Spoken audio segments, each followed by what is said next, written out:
Acho que não precisa de muita explicação, né? Halloween, rapaziada! Vamos pedir doce. Aquela festa maravilhosa. Aqui no Brasil, se você for bater na porta das pessoas às 11 horas da noite pra pedir doce, você vai levar um tabefe na cara, né? Não tem doce ou susto. Aqui em São Paulo só tem Susto, é susto. Mas criança 8 da noite batendo na sua casa é só susto. Prepara a sua companhia, porque a gente vai falar aqui de filmes que você não deve ver sozinho. É verdade. Não encosta em mim, Rolandinho. Você tá morto. Eu tenho nojo.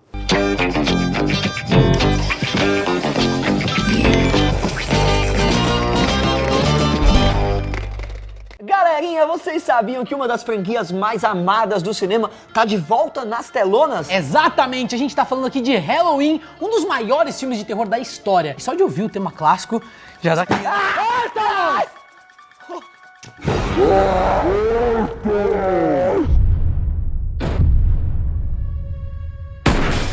Depois de 40 anos do primeiro filme, a tão aguardada continuação de Halloween chegou aos cinemas, galera! Pro delírio dos fãs, o compositor John Carpenter, que é o responsável pela trilha icônica de 78, tá de volta. Inclusive, já foi até lançada uma versão repaginada da música principal pra dar aquele gostinho do que vem aí. É, galera, tem motivos de sobra pra você correr pro cinema. Então, pode ir criando coragem e não deixa de conferir Halloween na sala mais próxima. Correr pro cinema é fácil, mas muita gente vai correr do cinema depois.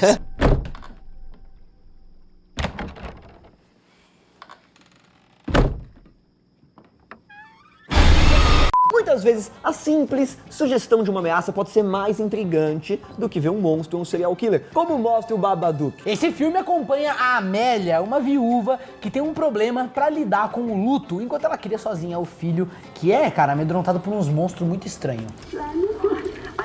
Eu sou capeta! O medo do garoto se intensifica depois que a mãe lê um livro sobre o tal Babadook, e ele começa a pirar de vez, achando que o monstro é real. E não demora muito pra ela também perceber que tem alguma coisa muito estranha acontecendo quando passa a ser atormentada por visões trevosas. Porque eu tô sendo atormentado por visões trevosas.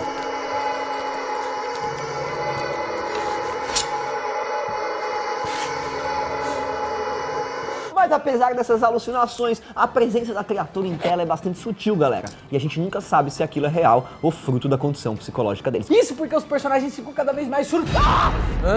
Esse é o único pipocano que eu posso gritar e o Rolandinho não enche o saco porque tá dentro, né? Halloween.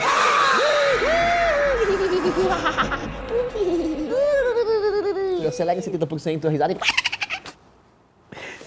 Isso porque os personagens ficam cada vez mais surtados, com boa parte do conflito se construindo aí na tensão entre esses dois personagens. Para anotar o número de protocolo 24760027, tem um ótimo... Apesar de não ser um filme carregado de violência e sangue, esse tipo de terror mais cabeça fica na mente de quem assiste. Eu não recomendo que você assista isso sozinho. E além do sucesso com a crítica, o Babadook também foi super elogiado por ninguém menos que o William Friedkin, a mente brilhante por trás de O Exorcista.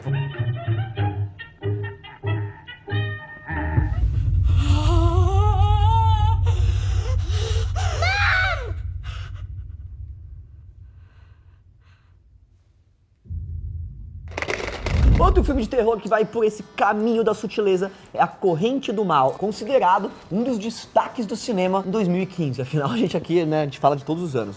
Okay, got it.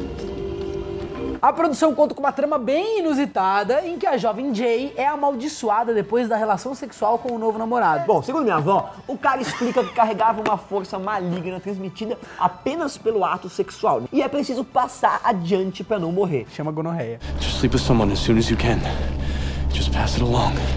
If it kills you, it'll come after me. Então a moça passa a sofrer com perseguições de entidades que só ela consegue enxergar, tendo que escapar aí com a ajuda dos amigos pra não morrer. As perseguições ditam a atenção enorme do filme, que também brinca com essa perspectiva pelos movimentos de câmera e os figurantes lá no fundo. Hello? Hello? Ó o bicho vindo, moleque. Somado a esse clima pesado, a ótima trilha sonora ajuda a deixar tudo ainda pior, galera. Passando uma sensação de instabilidade com o uso daqueles sintetizadores e ruídos electronics que estão na moda.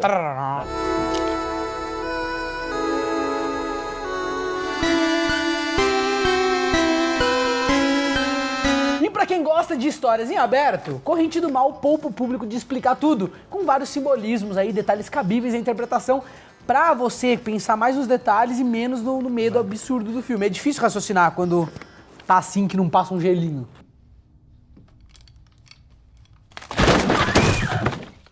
bicho? Você é maluco, é? O filme Abismo do Medo é um daqueles exemplos de terror ideal para você assistir na companhia de alguém e de preferência com todas as luzes da sua casa acesas. Na história, 6 jovens amigas saem para fazer uma expedição aí numa caverna. Mas, obviamente, as coisas dão errado e elas ficam presas lá dentro. Precisando encontrar outra saída, as mulheres continuam descendo até que topam com criaturas horrendas, sedentas por sangue. Eu não gosto de caverna, já fui uma vez e não volto mais.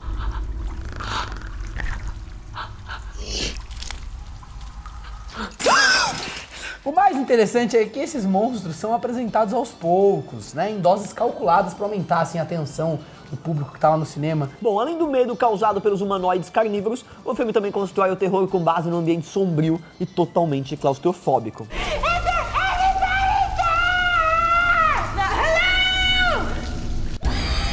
E a direção tem todo o mérito nesse aspecto, com direito a planos bem próximos, bem fechados para causar esse desconforto no espectador, sabe, aquela agonia, parece que tá sufocando, muito espaço. Aliás, o diretor Neil Marshall fez milagre com orçamento bem magrinho, galera, do filme, provando que a criatividade faz toda a diferença. Gravou na caverna, né, mano? Nem precisa de iluminação.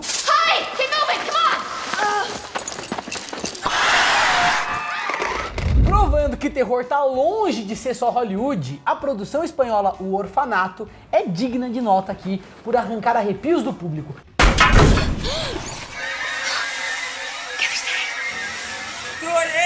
No filme, uma mulher chamada Laura decide comprar o antigo orfanato onde passou a infância. Que ideia com a foda. ideia de construir um novo lar para crianças doentes. Eu acho foda, eu gosto de coisas assim. Acho que as pessoas conseguem pensar nos outros. Mas quando o filho adotivo desaparece, a Laura percebe que algo de errado não está certo e se vê na necessidade de desvendar os mistérios da casa, ao invés de vender esse imóvel e correr rapidamente.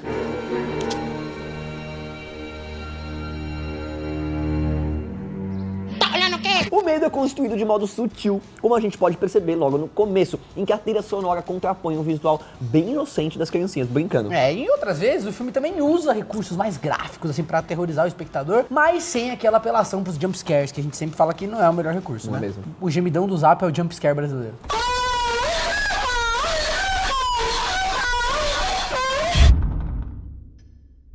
E apesar de O Orfanato não ser o primeiro filme do gênero com crianças assustadoras, essa distorção da imagem da inocência é muito bem feita e é sim uma coisa que o filme traz de diferente. Verdade. Porém, galera, o mais curioso é que o filme não se apega só ao medo. Ele tem um drama que é bem desenvolvido no roteiro. He dicho que vengas a ver la casita, Tomás.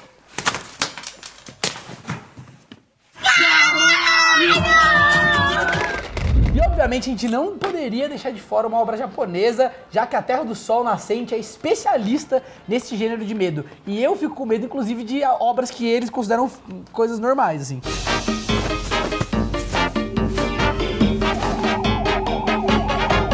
O representante da vez é Cairo, um filme também conhecido como Pulse no Ocidente, que faz uma bela mistura de terror com drama. A trama é bastante bizarra e mostra que espíritos estão voltando para o mundo através da internet, além de causarem tendências suicidas das pessoas. Diferente de muitos filmes que passam uma sensação de correria, esse tem um ritmo mais lento, permitindo aí reflexões sobre a solidão, alienação na sociedade atual. Você não vai refletir por nada, cara. Você vai estar morrendo de medo, não vai estar passando Wi-Fi, como já disse. Sozinho você não vê. E nem por isso Cairo deixa de amedrontar o público com direito a alguns momentos que devem...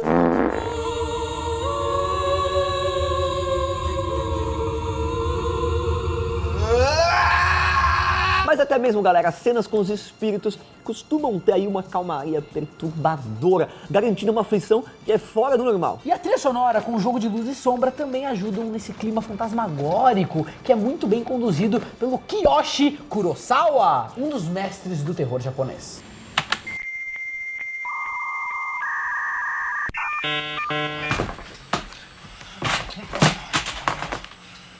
Apesar de ser uma produção independente, o sucesso foi o bastante para render um remake americano em 2006, mas que não conseguiu agradar muito.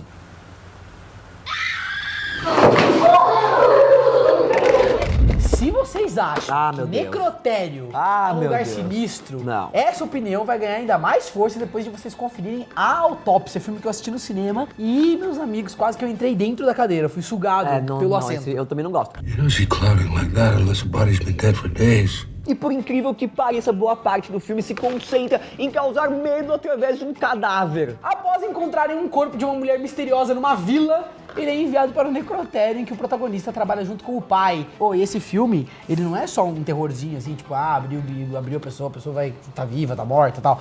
Mano, é mó pira, depois tipo...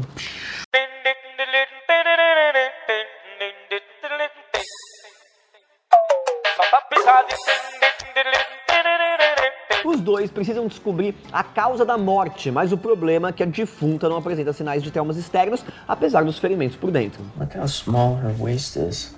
Like it doesn't really fit the rest of her frame. It could be congenital. As coisas vão ficando cada vez mais estranhas no necrotério, com direito a sumiço de cadáveres e alucinações pesadas. E o filme também usa o som para anunciar uma desgraça iminente, como por exemplo aqueles sininhos nos pés dos defuntos, sabe?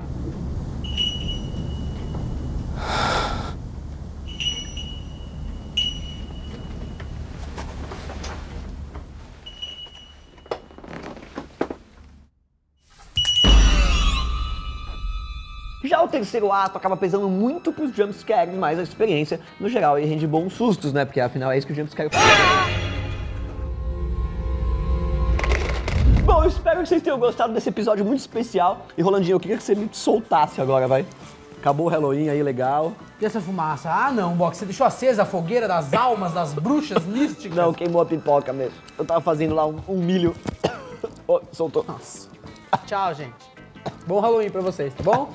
Isso aí que tá atrás de você não é um espírito, eu espero. Ou é? Crianças, não fumem narguilé.